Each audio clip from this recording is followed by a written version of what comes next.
చాలా మంది స్వాములు కూడా ఈ మధ్య కాలంలో బయట తినడం అంటే టిఫిన్ సెంటర్స్ లో అట్లా తింటూ ఉన్నారు. కొంతమంది ఏంటంటే తినొచ్చు అన్న వాదంతో కూడా ఉన్నారు. నిజంగా అంటే 41 రోజులు ఈ మండలం పాటు దీక్షలో ఉండి ఇంత నిష్టగా చేస్తున్నప్పుడు అట్లా బయట అల్పాహారం అనేది తీసుకోవచ్చా అనేది ఒక సందేహం. మంచి ప్రశ్న అడిగారమ్మా మీరు. కొందరు అయ్యప్పలకు తెలిసి చేస్తున్నారు, తెలియ కూడా చేస్తున్నారు. ఈ మధ్య అయ్యప్పమాలు వేసుకుంటే వాళ్ళ ఇంట్లో తండ్రినైనా స్వామి అనాల్సిందే, కొడుకునైనా స్వామి అనాల్సిందే, అక్కనైనా స్వామి అక్క స్వామి మాత స్వామి అనాల్సిందే, అమ్మని మాత స్వామి అనాల్సిందే, అక్కని అక్క స్వామి అనాల్సిందే, చెల్లిని చెల్లి స్వామి అనాల్సిందే. ప్రతి స్వామి అంటారు కరెక్ట్. మాల వేసుకున్న తర్వాత ఇల్లంతా పవిత్రం అయిపోతుంది. నేను ముందే చెప్పాను, ఏమని చెప్పాను, భూతల శయనము శీతల స్థానము ఏకభుక్తం.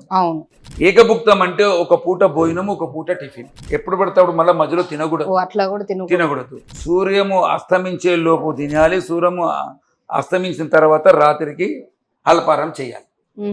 ఈ అల్పారము ఇది కూడా ఒక స్వామి దగ్గర సన్నిధానం చేయాలి, లేకపోతే వాళ్ళ ఇంట్లోనే చేయాలి. ఎక్కడ వీలు కాకపోతే అక్కడక్కడ అన్నప్రసాదాలు అవుతుంటది, అక్కడే చేయాలి. ఏది లేకపోతే కూడా పండ్లు కూడా తిండి కూడా ఉండొచ్చు. కానీ కొందరు ఏం చేస్తున్నారు, వ్యాపారం గురించి కూడా ఆయనే మాల వేసుకొని అక్కడనే ఒక బండి తెరిచి నేనే మాల వేసుకుని అయ్యప్ప స్వామి పెడుతున్నాడని చెప్పి ఎక్కడ పడితే అక్కడ చిప్పలో పెట్టుకొని తినడం తప్పది, రోడ్డు మీద నిల్చొని తినడం తప్పది. సో ఆ నియమాలు అనేవి ఖచ్చితంగా పాటించాలి తప్ప ఎక్కడ పడితే అక్కడ స్వాములు తినకూడదు. ఒక పూట భోజనం, ఒక పూట అల్పారం. పెద్దవాళ్ళు ఉన్నారు కాబట్టి వాళ్ళకి ఆరోగ్యం టాబ్లెట్స్ తీసుకోవడం గురించి అన్న పొద్దుగల టిఫిన్ చేస్తున్నారు, అది దానికి తప్పు లేదు. ఆరోగ్య సమస్య గురించి తప్పులేదు. ఎలా పడితే అలా 3 పూటలు తింటే దానికి వ్రతం అన్నారు. దాన్ని 3 పూటలు తినేసి చక్కగా తినేసి స్వామి దాని వ్రతం కాదు. వ్రతం అంటే ఏకభుక్తం. మేమైతే కొన్ని రోజులు ఇవాళ మధ్యాహ్నం తిన్నామంటే రేపు మధ్యాహ్నమే తినేవాళ్ళం, అల్పారం కూడా తినేవాళ్ళు కూడా కాదు.